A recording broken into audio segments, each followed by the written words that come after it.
What is up, all you Avatar The Last Airbender fans? We are now merely days away from the premiere of Avatar The Last Airbender on Netflix, and after reading some of these reviews and seeing the cast on the red carpet, I'm actually kind of starting to lose my mind. But today I thought it would be a really fun idea before we dive into the show later this week to get to know the cast a little bit. Shout out to Killian Holmes 1288 for this idea. They actually commented on a video a couple videos ago, and they said, "I've enjoyed watching you cover the ATLA news." Thank you for that, by the way. One video idea before it comes out next week, I would love to know more about the cast before we see them in action. Maybe you could do some research on what shows, movies the main actors have done and let us know more about them. And I thought this was a fantastic idea, and so that's what we're talking about today. But as always, before we dive in, make sure you smash like and then subscribe if you're new here, because if you don't, Flopsy's gonna come get you. And well, actually, that wouldn't be the worst thing in the world. That'd actually be pretty awesome. He's adorable. But you know, when this show was first announced, we heard that there was gonna be a live action adaptation of Avatar The Last Airbender. One of the first things that came to mind was,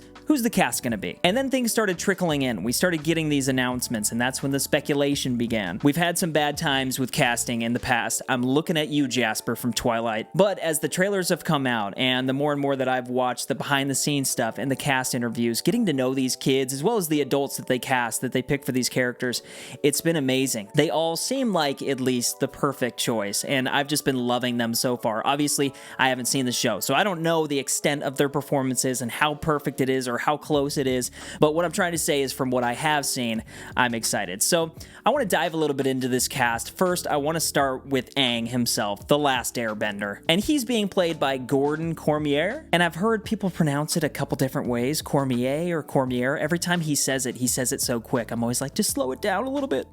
But Gordon is from Vancouver, Canada. Obviously, he's a young kid. He's still 14 years old. He was cast in this when he was 11, and I think they wrapped when he was like 13. He does have some acting experience. He was in an episode of Lost in Space. He was in the Turner and Hooch series. It looks like he did a little bit on the Hallmark Channel, which honestly, Gordon, if you ever watch this, if you know the hookup to get into some of those Hallmark movies, I would even be an elf. Like, I would love to get in on that, so let me know, dude. But like I said, he is very young. So far, what I've seen from this kid is he's very charismatic. He's very excited and happy and positive. Those are traits that I look for when I'm looking at Aang, you know what I mean? And the more and more that I've thought about this, I compare it almost to Jake Lloyd being cast in The Phantom Menace, you know, such an iconic IP, and that's not to say Avatar The Last Airbender is quite on the same level as Star Wars. It is for me, but when it comes to a big franchise like this, getting the leading role is a huge deal, and this kid's life has changed now forever. I'm very much going into this season just assuming that it's going to get greenlit for a season 2. With how much they've put into it, I can't see why they wouldn't. And so Gordon now is on this trajectory where he's literally going to be Aang for the next, I don't know, 5 to 7, 10 years of his life. I don't know how long it's going to take them. Hopefully not 10 years. But I'm just excited for the kid. I really am. And I'm very eager to see his performance in this. You know, he's going to grow up with this show, very similar to the Harry Potter actors. You know, it just becomes a part of their life. And so it's a very big deal for him. And I'm so excited to see his performance. But moving on, let's go straight to Kiawentiio. And this is another pronunciation thing, but I swear I just got it right. I'm pretty positive I got it right. If you watch a lot of my other content, you could go back. Somebody could probably make clips of that, me getting this wrong and just botching it. If she ever watches this, I really apologize. But she's very young as well. She's either 16 or 17, something around there. And the only thing of note is actually a critically acclaimed film called Beans, and it looks like she was the leading lady in this. I haven't seen it, but apparently it garnered her enough attention to really get on people's radars. She also did a little voice acting in What If Season 2, but very similar to Gordon, this is the type of role that's about to change her life. The way that I would compare this for her is probably Millie Bobby Brown in Stranger Things. You've seen the evolution of her in the show as well as outside of the show, the stardom that she's gained. Millie Bobby Brown is doing all sorts of different projects now. The Enola Holmes, she's doing some like damsel movie or something like that on Netflix. And so this is a massive opportunity for this young girl. I'm really excited to see what she does with Katara, because Katara is really a pillar that the entire show revolves around. When you watch the entire series, it almost seems as if she is the main character. It starts with Katara and Sokka, and then comes Aang, and then we're introduced to Zuko and Iroh and all of that. And so I'm sure it's very, very intense for a young girl like this taking this on, but it's an amazing opportunity. And from what little we've seen of Katara in live action, this is an opportunity to establish a very, very iconic role in the cultural zeitgeist, you know, one that kind of sticks with you, very much like a Princess Leia or something like that. And so, yeah, very excited for her as well. But moving on, let's just go straight to Sokka. I mean, should we just get there? Should we talk about Ian Owsley? If you guys have been following my channel, you've seen how much I've talked to this kid. I mean, I guess he's not really a kid. I think he's 18, 19, something like that. But when it comes to looking at this cast and seeing how well they did, I think Ian is the closest example that I have to perfect casting. I don't even need to see the whole series to know that. Just listen to the guy speak in cast interviews. Listen to his small little clips of dialogue within the trailers. Like, he is so perfect and kind of awkward and clumsy and funny. He's had a little bit of work in the past. He was on 13 Reasons Why. He did a little bit of Young Sheldon, but this is very much like the other two actors. This is a pretty big deal, one that's going to set him on a trajectory of stardom now. And so, just like the others, I'm very happy for the kid. But Sokka has so much promise. Obviously, in the first season, we see a lot. We see a lot that he goes through with Suki, and then we see some stuff that he goes through with Princess Yue. We see the pressure that's placed upon him to become that warrior, to be the leader of his tribe, because he's literally the oldest man in the Southern Water Tribe when the season starts. And so, eager to see the more dramatic parts of his personality shine through in this. Obviously, everybody's looking for comedy, and I can't wait till those moments with him and Momo. I can't wait till season 2. You guys know the episode I'm talking about with him and Momo and the cactus juice, but I think that Ian Owsley is easily the best casting that I've seen from the entire group. But like I said, I haven't seen the show yet. Maybe somebody else is going to pop more than that, but I don't know. I don't know how it gets much better than this kid. He just seems awesome. But then we'll stick with the young cast here, and we'll transition over to Dallas Liu as Prince Zuko. And you hear a little bit more of a serious tone when it comes to my voice, because Zuko is a character that I care a lot about. And as far as Zuko goes, this was the character that I was the most picky about with the casting.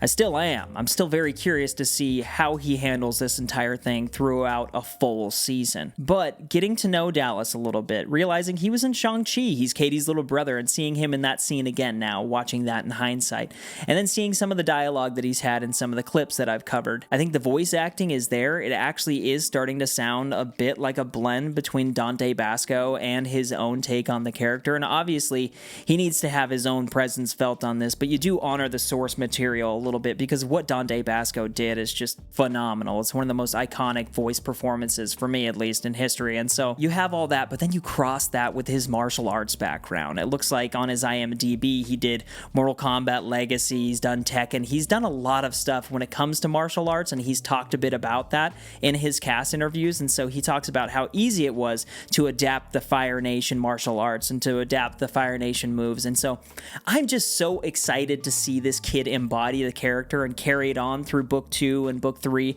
I mean, I don't even know. It might be like book 4 or something. I don't know how they're going to split up the seasons if they do, but just to see that transition of the character, I think Zuko, the character in general, is just one of the best characters ever written to me. I always say to me, because I know, I mean, some people might take that and be like, come on, man, it's just Avatar The Last Airbender, but Zuko has a little bit of dark, a little bit of light, and he showcases that inner turmoil that we all go through sometimes. And so Dallas Liu seems like the man so far. He kind of seems like that dude, and I'm very curious to see if he is that dude, if he's gonna just knock this performance out of the park. But then we have Princess Azula. And this is somebody that I'm low-key the most excited for, because when talking about the other characters, obviously there are dynamics to each of their characters as everything carries on. But we all know where Azula goes. Like, it gets crazy, literally. And I don't know why they cast Elizabeth Yu. Like, what did that audition look like? What did they have this young girl do? You know what I mean? Like, how do you convince somebody that you can go that crazy? Whatever she did, she must have earned this role. You know what I mean? She must be a fantastic actress. And so, obviously, we're going to see a lot less of her in this season than we are in the future seasons, but I'm excited to see her as Azula. When it comes to her acting experience, it actually does look like she has a little bit bit, but she's still very, very early on in her career. This is another thing similar to a Millie Bobby Brown type situation where it's like, man, this is the type of role that's just going to put this girl on a trajectory and just let her go. And Azula, that character has range, man. Like, that is one hell of a character to book. And so I'm very excited about Elizabeth Yu to see what she brings to the character. I'm excited to see what they end up adding in this first season that kind of showcases who Azula is and kind of letting us get to know her a little bit more. But I'm very much looking forward to the future of Azula and Elizabeth Yu. But then moving on and getting into some of the adults, let's stick with the family and go with Daniel Dae Kim as Fire Lord Ozai. And talk about shoes to fill when talking about Dante Basco and Zuko. Bro has to fill the shoes of Mark Hamill. Like, dude literally has to step in the shoes of Luke Skywalker. Mark Hamill voiced the original Fire Lord Ozai. And so Daniel Dae Kim, man, when this guy was first announced and then seeing him in costume and seeing him in some of the trailers so far, I mean, this is just phenomenal. I don't know if you guys have seen Lost, but if you don't know, it's one of the most iconic television shows in history. You should go watch it right now. It's a phenomenal show, but he plays Jin in that show. And I'm not going to spoil anything if you haven't seen it, but his character, there's just some stuff that happens, and it honestly makes me a little emotional thinking about it. But more recently, he was in The Good Doctor, I believe. He was in Divergent. He was in Hellboy. I mean, the guy's IMDb just goes on and on. This is somebody who has been working in Hollywood for a very long time. Even if you look at his IMDb credits, something sticks out. He voiced Hiroshi Sato in The Legend of Korra. Like, he's familiar with the franchise, and something that I saw recently in a cast interview, he was just saying how much he loves the original series and how much he loves this IP, this brand, like Legend of Korra, Avatar, all of that. And so his heart is in this thing.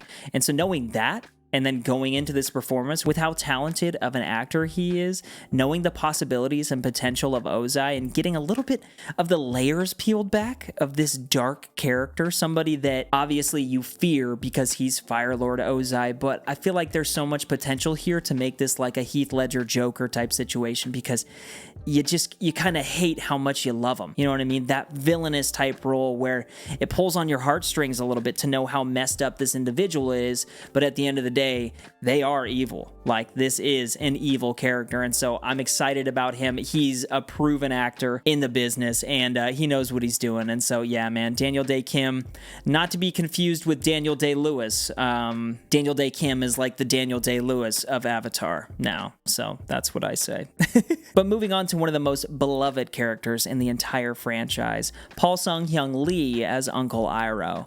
And I think this is probably one of the most modern, recognizable castings that they made. Most people will know Paul from The Mandalorian. He plays Captain Carson Teva, but he's also been in Ahsoka now. He's in the Book of Boba Fett. He's in a galaxy far, far away, and this dude's going to be in the future. The Mandalorian and Grogu movie, the Ahsoka Season 2, like all of that. And so establishing himself there definitely makes him recognizable, but then going back to like Kim's Convenience, you know, that was a show that really put him on the map. He played a character named Appa, funny enough. I find that hilarious, but very similar to Daniel Dae Kim. This is somebody that you look at their IMDb and it just goes down and down and down. It goes on and on and on. Like, the amount of work that this guy has done is outrageous. And so I trust that he's going to get to the heart of Iroh. And then he was actually in that same interview with Daniel Dae Kim talking about the original series, and he took it upon himself to watch the original series and get to know all the source material. And he cares about this character so much. He cares about the fandom so much. And so that's something that matters a lot to me to see. I think the one hang up that people might have already hearing his voice is it's not that iconic Iroh voice, the "hello Zuko, what are you doing?" You know, that kind of thing. That was terrible. But I think he's going to play this character from a very earnest place. He's talked a lot about pinpointing what it means to play this character, and it really comes down to the relationship with Zuko. You know, uncle and nephew, and then we'll get into some of the father-son dynamics a little bit later down the road. But Iroh is a character that has so much potential to be emotional.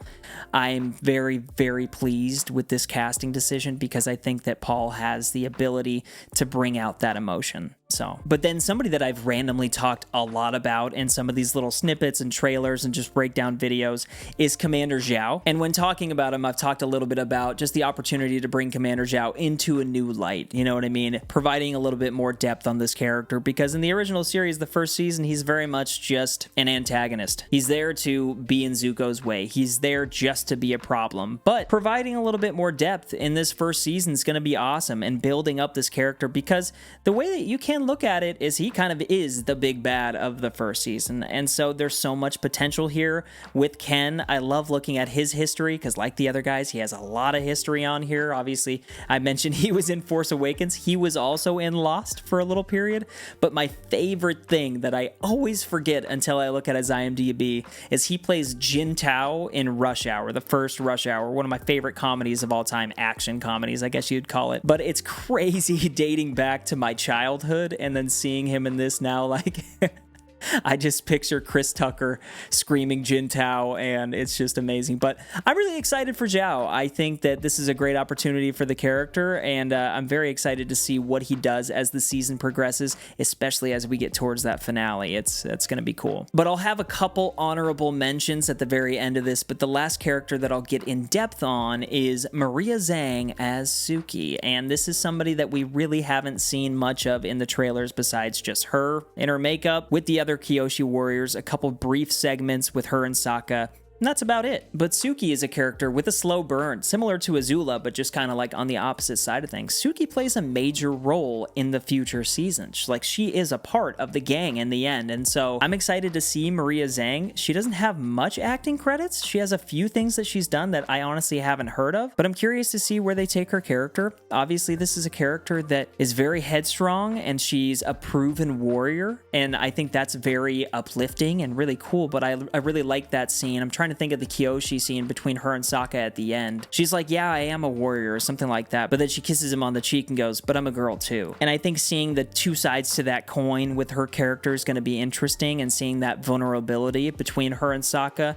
Together, they can open up, but apart, they have to be kind of these figureheads and these warriors, and so I'm very much looking forward to Suki. I actually haven't talked about Suki very much at all, just because she hasn't been in many clips and trailers and stuff like that, but I'm so stoked for the Kyoshi warriors. Like, I don't know. And Maria Zhang, she looks great. I don't know much about her, but she looks great. But yeah, like I said, honorable mention time.